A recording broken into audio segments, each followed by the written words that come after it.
Hi guys welcome to cricket Venkatesh. So champions ట్రోఫీలో team India తమ campaign ఒక విన్నింగ్ నోట్తో స్టార్ట్ చేసింది. Very very comfortable win against Bangladesh 6 వికెట్ల తేడాతో with some overs to spare.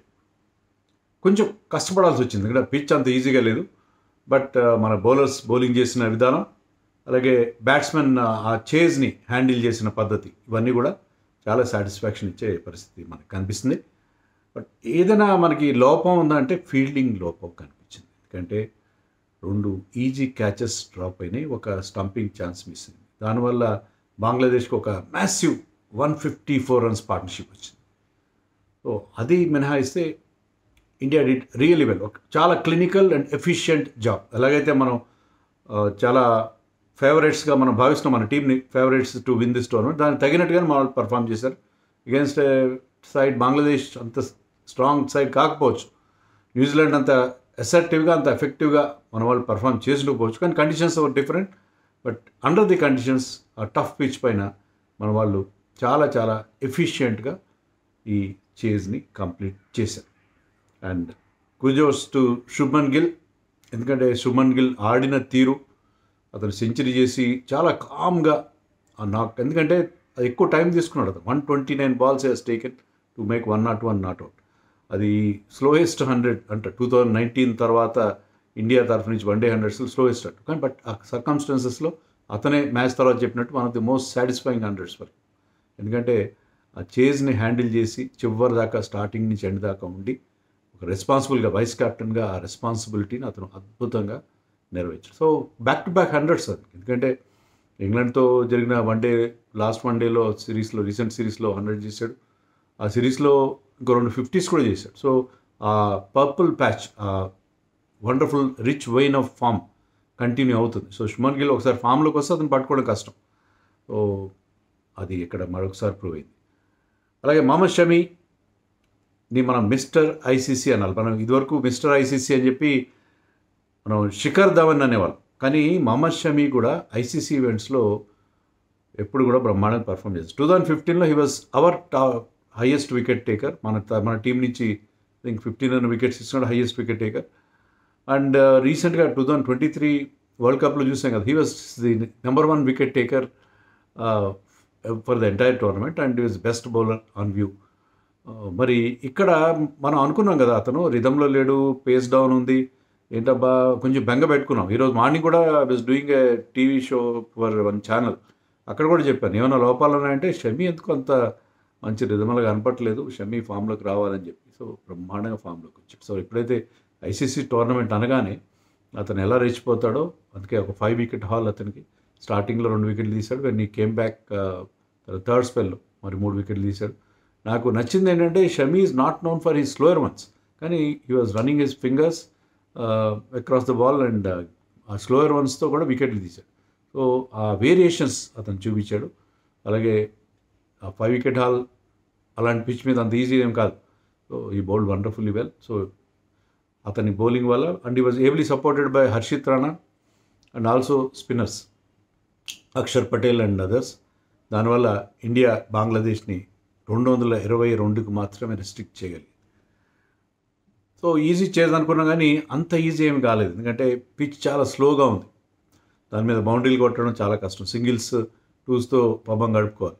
So but Shubman Gill's presence and చివర్లో రాహుల్ ఒక solid innings ఆడడం, స్టార్టింగ్లో ఎప్పటిలాగే రోహిత్ శర్మ ఒక బ్రహ్మాండమైన స్టార్ట్ అందించడం, ఇవన్నీ కారణంగా ఇండియా ఈజీగా గెలిచేస్తుంది. టాస్ బంగ్లాదేశ్ గెలిచి ముందుగా వాళ్ళు బ్యాటింగ్ తీసుకున్నారు. ఎందుకంటే డ్యూ ఉండకపోవచ్చని మన ముందు నుంచి వార్తలు వస్తున్నాయి కదా.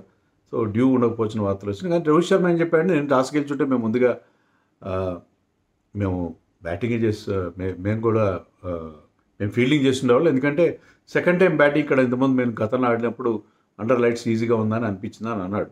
కానీ second time batting was difficult impact.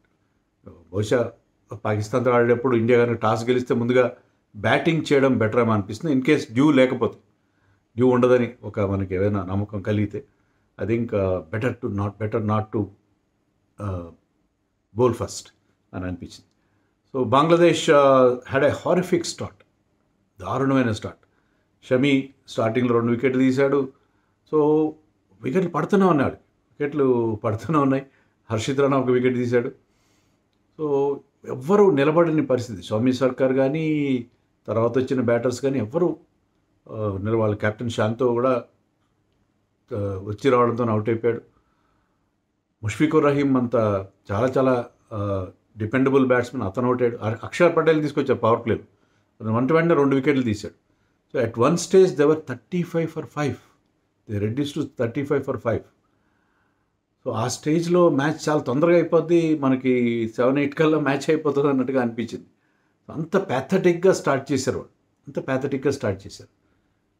It should have been 35 for 6, ఎందుకంటే అక్షర్ పటేల్ వరుస బంతుల్లో 2 వికెట్లు తీశాడు. ఇట్ వాజ్ అన్ హ్యాట్రిక్ వచ్చుండేది, ఎందుకంటే జాకర్ అలీ అక్షర్ పటేల్ వేసిన బాల్ని నిక్ చేశాడు, ఎడ్జ్ తగిలింది. ఫస్ట్ స్లిప్లో చాలా చాలా ఈజీ క్యాచ్ వెళ్ళింది రోహిత్ శర్మకి ఎందుకు కొంచెం యాంగ్షియస్గా ఉన్నాడు. అది హ్యాట్రిక్ బాల్ అనేసరికి కొంచెం excite, he try to grab at it, దానివల్ల అది చేయి జారింది.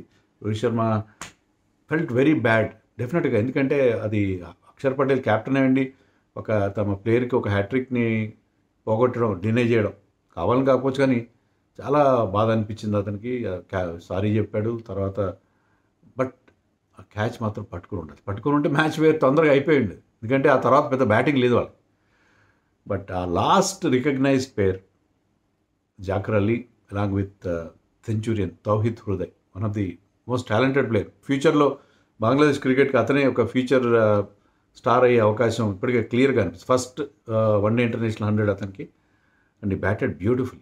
అండ్ జాకర్ అలీతో కలిసి ఇద్దరు కలిసి వాళ్ళు ఒక బ్రహ్మాండమైన 150+ పార్ట్నర్షిప్ చేశారు. మనకి బౌలర్స్ వికెట్లు రాలేదు, మిడిల్ ఓవర్స్లో వికెట్లు తీయాలని అనుకోవడానికి లేదు, బౌలర్స్ బౌలింగ్ బాగా వేశారు. కానీ అక్షర్ పటేల్ చెప్పినట్టు డ్యూరింగ్ మిడ్ ఇన్నింగ్స్ ఏంటంటే స్టార్టింగ్లో ఎప్పుడైతే బాల్ హార్డ్ అండ్ న్యూ ఉందో bowlers for getting some help, కానీ ఒక్కసారి బాల్ మెత్తబడిన తర్వాత బ్యాటింగ్ బికేమ్ ఈజీ. సో దాన్ని వాళ్ళిద్దరు చక్కగా యూజ్ చేసుకున్నారు. స్పిన్నర్స్ టైట్ బౌలింగ్ వేశారు, అండ్ ముఖ్యంగా Kuldeep Yadav bowled very well. I was asking some questions. అతని గుగ్లీస్ని పిక్ చేయడంలో ప్రతి బ్యాట్స్మెన్ కూడా ఇబ్బంది పడ్డారు, but he could not get wickets, ఎందుకంటే ఇండియా ఫీల్డింగ్ నేను చెప్పినట్టుగా ఏమాత్రం బాగాలేదు. ఎందుకంటే జాకర్ అలీని అక్కడ డ్రాప్ చేయడంతో పాటు తౌహిద్ హృదయ్ని కూడా డ్రాప్ చేశారు. He was dropped by Hardik Pandya, అది కూడా easy catch. Hardik Pandya is safe fielder, regulation catch. ఆ క్యాచ్ని కూడా హార్దిక్ పాండ్యా వదిలేశారు డీప్లో. సో 2 క్యాచ్లు డ్రాప్ అయినాయి. అది కుల్దీప్ యాదవ్ బౌలింగ్లో డ్రాప్ అయింది, లేకపోతే కుల్దీప్ యాదవ్ కాకపోతే వికెట్ వచ్చి ఉంటే పరిస్థితి వేరుగా ఉండేది. సో ఆ 2 క్యాచ్లు డ్రాప్ కావడం, ఒక స్టంపింగ్ రాహుల్ మిస్ చేయడం, దానివల్ల ఆ పార్ట్నర్షిప్ వచ్చింది. మరి బౌలర్స్ని బ్లేమ్ చేయడానికి లేదు. జడేజా బౌల్డ్ టైట్లీ, అక్షర్ పటేల్ కూడా 8 ఓవర్స్ అంటే స్ట్రెచ్ వేశాడు, అతను కూడా మంచి బౌలింగ్ చేశాడు. అండ్ స్టార్టింగ్లో అయితే he was looking unplayable actually. But ఏంటంటే పెద్దగా హెల్ప్ లేదు పిచ్ నుంచి, ఈవెన్ ఫాస్ట్ బౌలర్స్ కానీ స్పిన్నర్స్ కానీ ఫాస్ట్ బౌలర్స్ హర్షిత్ రాణాని ప్రిఫర్ చేశారు హర్షదీప్ సింగ్, ఎందుకంటే not only has got extra pace అనే కాకుండా has got good slower ones. ఆ స్లోయర్ వన్స్ అతను చాలా ఎఫెక్టివ్గా వేశాడు, దాంతోనే అతను కూడా 3 వికెట్లు వచ్చినాయి. సో బంగ్లాదేశ్ ఆ పార్ట్నర్షిప్ బ్రేక్ అయిన తర్వాత, జాకర్ అలీ అవుట్ అయిన తర్వాత మిగతా వికెట్లు పడుతూనే ఉన్నాయి. 100 చేశాడు, క్రాంప్స్ వచ్చినాయి తౌహిద్ హృదయ్కి, కానీ పడుతూ లేస్తూ అతను 100 కంప్లీట్ చేస్తాడు. కాళ్ళకే కాకుండా చేతులు కూడా క్రాంప్స్ వచ్చినాయి, డిహైడ్రేట్ అయ్యి అతను, అయినా సరే పళ్ళ బిగువన తన సెంచరీ కంప్లీట్ చేసి మరీ అవుట్ అయ్యాడు. సో బంగ్లాదేశ్కి ఒక రెస్పెక్టబుల్ స్కోర్ ఇచ్చాడు, 222 వాళ్ళు చేయగలిగారు. So Shami got 5 wickets, 5 for 53. But వాళ్ళు మొదట్లో ఆ వికెట్లు కోల్పోకుండా 260, 270 చేస్తుంటే ఇండియా కష్టమైంది. అయినా గెలిచి ఉండొచ్చు, కానీ ఇంత ఈజీ అయి ఉండదు కదా, ఎందుకంటే మన స్టార్ట్ బ్రహ్మాండంగా అందించాడు రోహిత్ శర్మ. ఎప్పటిలాగే అగ్రెసివ్ ఇంటెంట్, అతను ఇటీవల కాలంలో ఆడుతున్నట్టుగానే ఈ వెంట ఆఫ్టర్ బౌలింగ్ ముఖ్యంగా ముస్తఫిజుర్ బౌలింగ్లో బౌలర్ని బిగ్ షాట్స్ కొట్టడం మనం చూసాం Rohit Sharma. He was taking his chances and hitting those boundaries. Shubman Gill చాలా స్టడీగా ఆడడం మనం చూసాం, బట్ రోహిత్ శర్మ ఉన్నప్పుడే శుభ్మన్ గిల్ ఒక అద్భుతమైన 6 కొట్టాడు. ఇన్నింగ్ స్టార్టింగ్లో బ్యూటిఫుల్ 6 కొట్టాడు, 98 meters 6, అది చాలా బిగ్ 6 ఆ గ్రౌండ్లో, అలాంటి స్లో పిచ్ మీద. మళ్ళీ ఇన్నింగ్స్ ఎండింగ్లో 88 నుంచి 94కి రావడానికి ఇంకొక 6 కొట్టాడు. That was even better. అంత లాంగ్ వెళ్ళలేదు కానీ it was even better. So అతనికి ఉన్న క్లాస్, ఆ gift of timing even on such slow wicket, that was wonderful innings by Shubman Gill. So Rohit Sharma 41 చేసి అవుట్ అయ్యాడు. Going for another big shot, he got out to Taskin. So Rohit Sharma 41 is a very good knock, ఎందుకంటే మంచి start అందించారు ఇద్దరు కలిసి, మంచి start అందుకున్నారు. Virat Kohli was not looking very very confident, but చాలా పేషెంట్గా ఆడాడు. But he was looking solid.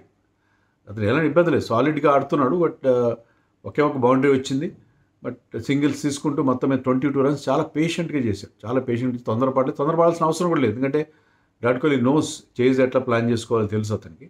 But స్పిన్నర్స్కి అగెయిన్స్ట్గా అతని ప్రాబ్లమ్స్ కంటిన్యూ అవుతున్నాయి, ముఖ్యంగా లెగ్ స్పిన్నర్స్కి అగెయిన్స్ట్. మనం ఆదిల్ రషీద్ విషయంలో లాస్ట్ సిరీస్ అగెయిన్స్ట్ ఇంగ్లాండ్ ఎలా ఇబ్బంది పడ్డాడో చూసాం. ఇక్కడ కూడా Rishad Hossain bowled brilliantly, leg spinner from Bangladesh, and he got Virat Kohli.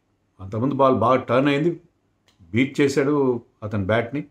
Next ball Virat Kohli wanted to play big shot, బాగా వెనక్కి జరిగి కట్ షాట్. అతను ఎక్కువగా ఆడని షాట్, అది చాలా రేర్గా ఆడతాడు ఆ షాట్. అది కట్ షాట్ అనేది అతను ఆడడు, కానీ ఆ కట్ షాట్ కట్ చేసే ప్రయత్నం చేశాడు, బట్ ఈ వాజ్ కాట్.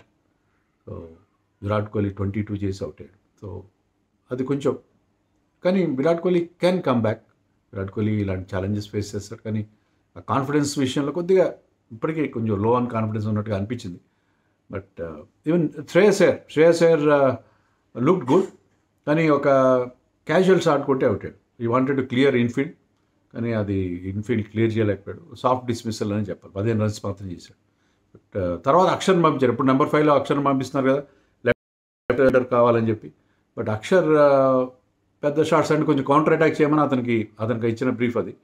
ఆ ప్రయత్నంలో అతను 8 రన్స్కి కొట్టాడు, ఒక బౌండరీ కొట్టాడు. తర్వాత కేఎల్ రాహుల్ వచ్చాడు. కేఎల్ రాహుల్ అండ్ శుభ్మన్ గిల్ కలిసి చాలా ఈజీగా చేసి కంప్లీట్ చేశారు. సింగిల్స్ తీశారు, చాలా చాలా ఎక్కువ బిగ్ షాట్స్ కోసం వెళ్ళలేదు. ఒక స్టేజ్కి వచ్చిన తర్వాత just open up and played some shots. And Shubman Gill చివరిలో యాక్సిలరేషన్ చేసి తన సెంచరీ కంప్లీట్ చేశాడు. And Rahul played couple of sixers. అతను చాలా చాలా సాలిడ్. అదే కదా ఇప్పుడు ఇలాంటి స్లో వికెట్స్ మీద రిషబ్ పంత్ లాంటి ఇన్నింగ్స్ ఆడాల్సిన అవసరం లేదు. రిషబ్ పంత్ బ్రవాడో అక్కడ అవసరం లేదు. రాహుల్ లాగా సాలిడ్గా ఆడాలి. సో రాహుల్ 41 నాట్అవుట్ ఎంతో చేశాడు, బట్ ఈ was very very solid. So ఆ సాలిడిటీ ఇండియాకి అవసరం ఇలాంటి పిచ్ల మీద. So going in to the match with Rahul ఎంత ఇంపార్టెంట్ అనేది మరొకసారి ఇక్కడ ప్రూవ్ అయింది.